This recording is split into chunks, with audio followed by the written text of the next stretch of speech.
ओम नमः शिवाय। आइए धनु लग्न में शुक्र के फल का हम ये वीडियो लेके आए हैं। इसके पहले वाली दो वीडियो में हमने लग्न से चौथे भाव तक और पंचम से अष्टम भाव तक शुक्र क्या फल करेगा इसके बारे में विस्तार से चर्चा हम लोग किए। संभवतः अष्टम भाव में हमने ये शुक्र को यहाँ पे ये छोड़ दिया था। धन आदि ये देगा, लेकिन ये मत भूलिए कि ये रोग नहीं देगा। रोग तो देगा ही, विपरीत राजयोग है तो भी रोग देगा। और पेशाब के जो भी अंग हैं, मूत्र संस्थान बोलते हैं, जैसे किडनी हुआ, किडनी छानती है, और प्रोस्टेट हुआ, और उसके बाद से गुर्दे को, गुर्दा ही किडनी है, और प्रोस्टेट यहाँ से है। तो इन सब चीज़ों में या जननांगों में रोग होने की संभावना रह सकती है, चाहे स्त्री जाति का हो चाहे पुरुष जाति का हो। और चूँकि ये मारक भी है और धनु लग्न का शत्रु है, ये सब फिर से हमने लिख दिया है। नैसर्गिक शुभ ग्रह भी है, इसी कारण इसकी दृष्टियों को हम शुभ ही मानेंगे, विवादों में नहीं जाना है। गुरु और शुक्र और बुध को और शुभ चंद्रमा की दृष्टियों को, तो जहाँ जहाँ दृष्टि पड़ेगी, इसीलिए कह दिया गया कि वाणी आदि अच्छी होगी। आइए आगे चलते हैं। नवम भाव में ये शुक्र स्थित है तो क्या फल करेगा, तो इन सारी चीज़ों को हमको याद रख लेना है। और इसके पहले की वीडियो में हमने देख लिया है कि शुक्र के क्या क्या स्वतंत्र कारकत्व हैं। तो लर्न एस्ट्रो नहीं देखे हैं तो लर्न एस्ट्रोलॉजी वाली प्लेलिस्ट खोलेंगे, ऊपर आई बटन में भी होगा, इधर डिस्क्रिप्शन के अंदर प्लेलिस्ट होगी लर्न एस्ट्रोलॉजी, तो उसमें होगा शुक्र के स्वतंत्र कारकत्व 12 भाव में फल। तो कुछ कारकत्व मिल जाएंगे, उसमें भी कुछ भूल गया होगा तो फिर से इस पहली दूसरी वीडियो देखेंगे, वहाँ कुछ मिल जाएगा।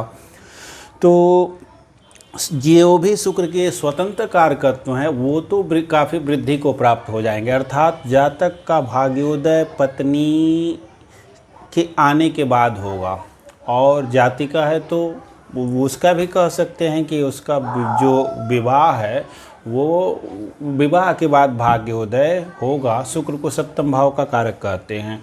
तो स्त्री जातिका के लिए किसी न किसी महिला के सहयोग से भाग्योदय होगा।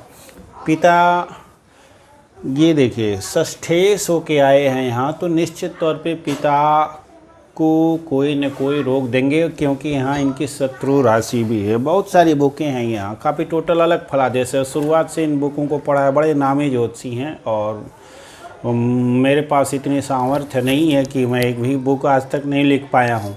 इनके पास बुकों का भंडार है, तो केवल अच्छा ही फल बता दिया गया, क्योंकि केवल नैसर्गिक शुभता को ले लेते हैं, और कुछ लोग क्या करेंगे, केवल इसको षष्ठेश को ले लेंगे। तो ऐसा हमें नहीं समझना है, इसकी नैसर्गिक शुभता को भी समझना है, और साथ में इसके षष्ठेश और इसके मार्कत्व को भी समझना है।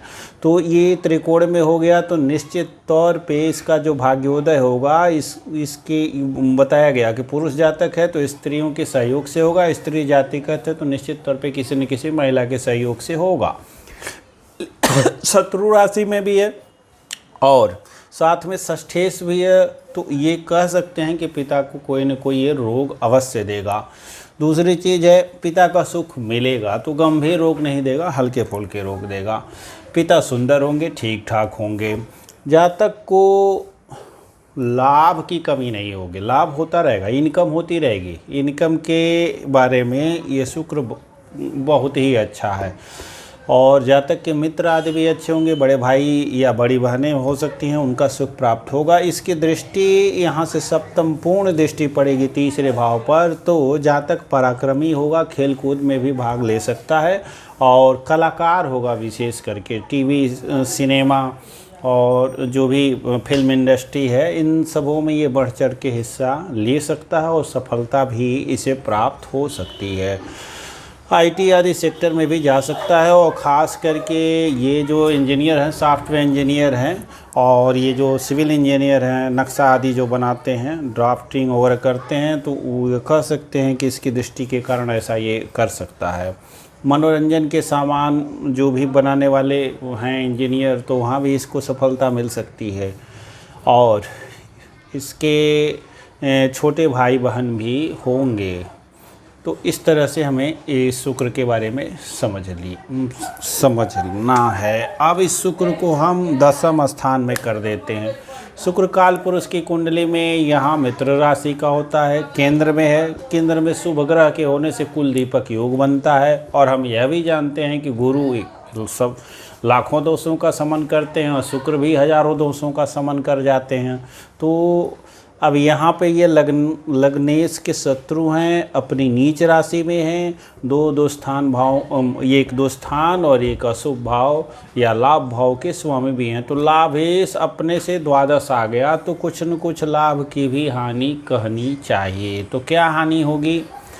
तो बीमारी आदि हो सकती है। और हम कह सकते हैं कि जातक के घुटनों में परेशानी हो सकती है। जातक को व्यवसाय में भी दिक्कत कुछ न कुछ हो सकती है, क्योंकि सष्ठेस होके गया है और अपने से केंद्र में है, परंतु नीच राशि का है।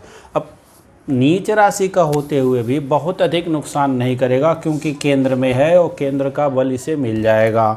परंतु यहाँ इसको दिग्बल पूर्ण मिलता है 100%। यहाँ ये दिग्बल शून्य भी है। तो इस शुक्र से हम बहुत उम्मीद नहीं कर सकते, सीधा सीधी बात है। यहाँ तो बहुत अच्छा ही अच्छा कह दिया गया बुकों में इस केंद्र में शुक्र को, लेकिन मैं इसे बहुत अच्छा नहीं कह सकता। और क्योंकि ये गया है इस क्षेत्र को लेकर के, इसकी कुछ न कुछ दृष्टि केंद्र वाले भावों पे भी पड़ जाती है।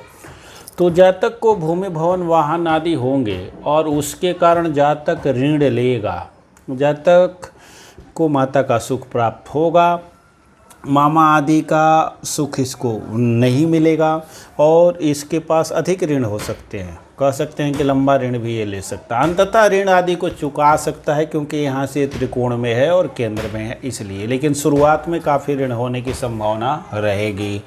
और इनकम जो होगी वो कह सकते हैं कि इनकम आदि होगी, और उस इनकम की हानि भूमि भवन वाहन खरीदने में, इनकम जो है इसकी जो आय है वो भूमि भवन वाहन खरीदने में बैठ सकती है।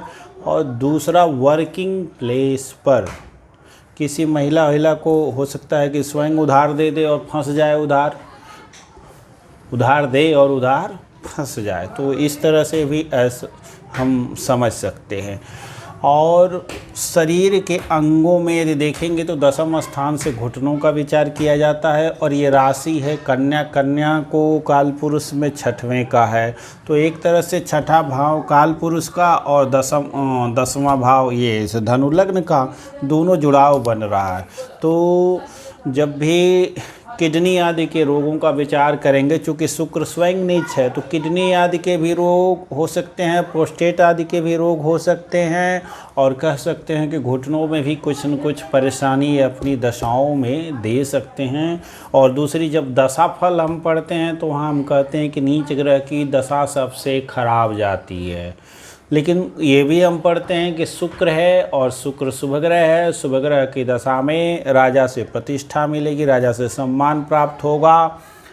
स्त्री जैसे शुक्र है तो स्त्री संतति दे सकता है और काफ़ी कुछ अच्छा जाएगा।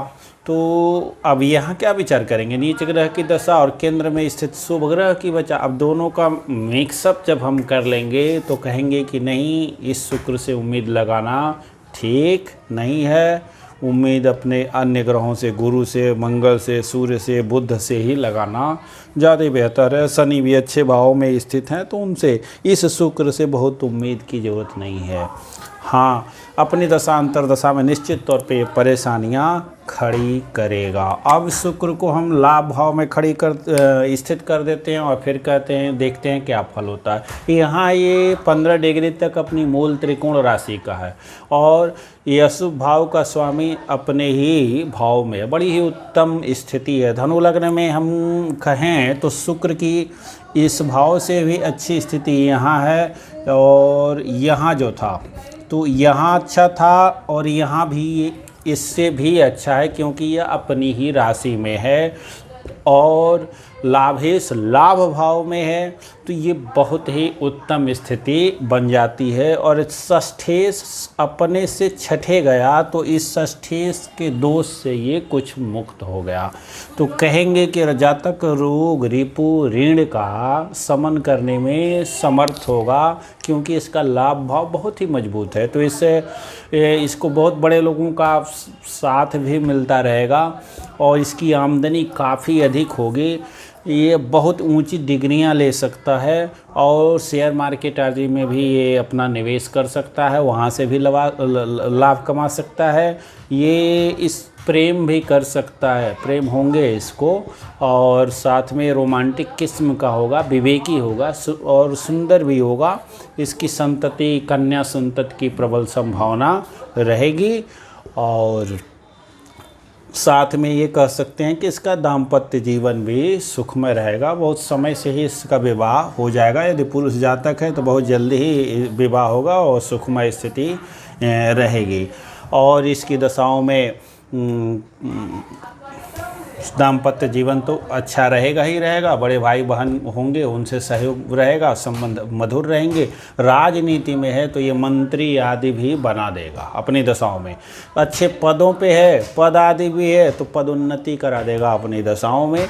तो इस तरह से हमको विचार करना है। और जब खूब लाभ होगा, आज के युग में इनकम खूब होगी, तो फिर अन्य सारी बातें अपने आप सुधर जाती हैं और ये रोग आदि भी इसको नहीं होंगे, स्वस्थ होगा जातक। अब शुक्र को द्वादश भाव में ले लेते हैं, जहाँ ये वृश्चिक राशि का होगा और इसकी सम राशि है। मंगल और शुक्र में समता है, न शत्रु न मित्र।